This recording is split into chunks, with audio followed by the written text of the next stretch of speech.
Happy Holi to all. G20 and need for multilateralism.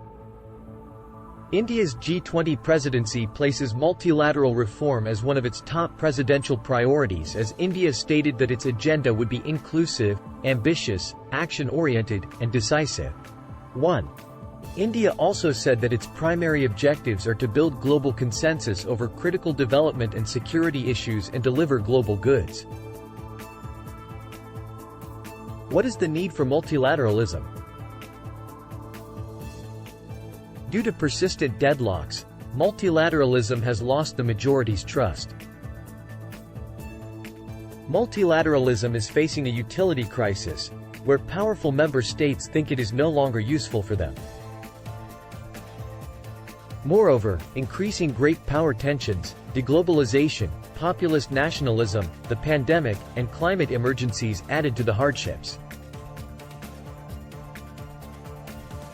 This impasse led states to seek other arenas, including bilateral, plurilateral and minilateral groupings, which subsequently contributed to further polarization of global politics.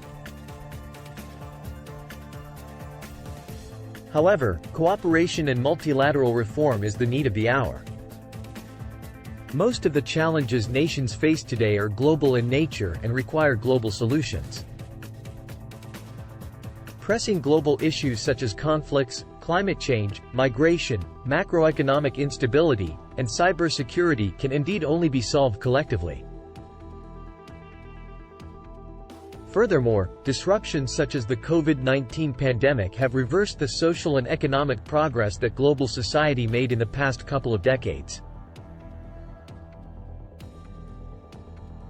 What are the roadblocks to the reforms? 1. Global power politics. Multilateralism is deeply entrenched in global power politics. As a result, any action in reforming multilateral institutions and frameworks automatically transforms into a move that seeks changes in the current distribution of power. Modifications in the distribution of power in the global order are neither easy nor normal. Moreover, it may have adverse implications if not done cautiously. 2. Considers a zero-sum game. The status quo powers see multilateral reforms as a zero-sum game. For instance, in the context of the Bretton Woods system, the US and Europe believed reform would reduce their influence and dominance. This makes decisions about reform in these institutions, by consensus or voting, hard. 3. Multiplex global order. Multilateralism appears at odds with the realities of the emerging multiplex global order. The emerging order seems more multipolar and multi-centered. Such a situation facilitates the formation of new clubs, concerts and coalitions of the like-minded, which makes the reform of older institutions and frameworks more challenging. How can G20 and India promote multilateralism? 1. Constitution of Engagement Group. Currently, the multilateralism reform narrative lives only in elite circles and some national capitals, particularly the emerging powers.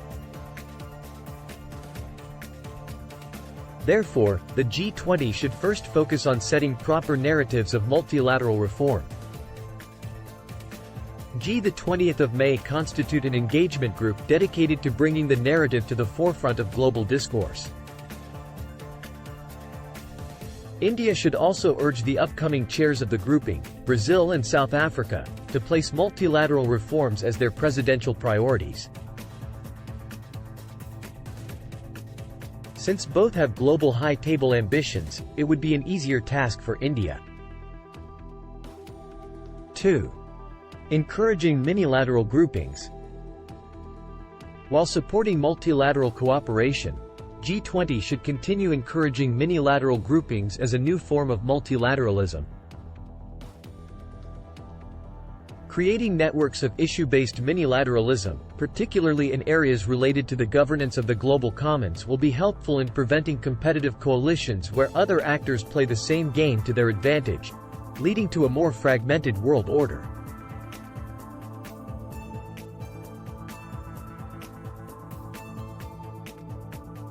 Three, being more inclusive.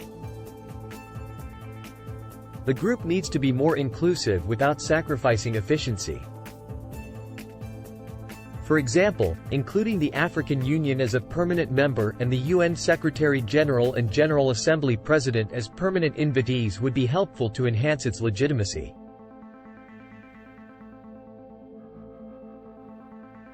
Similarly, to address the crisis of trust and utility, G20 should put all its efforts into solving one or two pressing global issues and showcase it as the model of new multilateralism. Food, fuel and fertilizer security can be one such issue. On the one hand, it falls under the low politics of world politics, so cooperation is more achievable.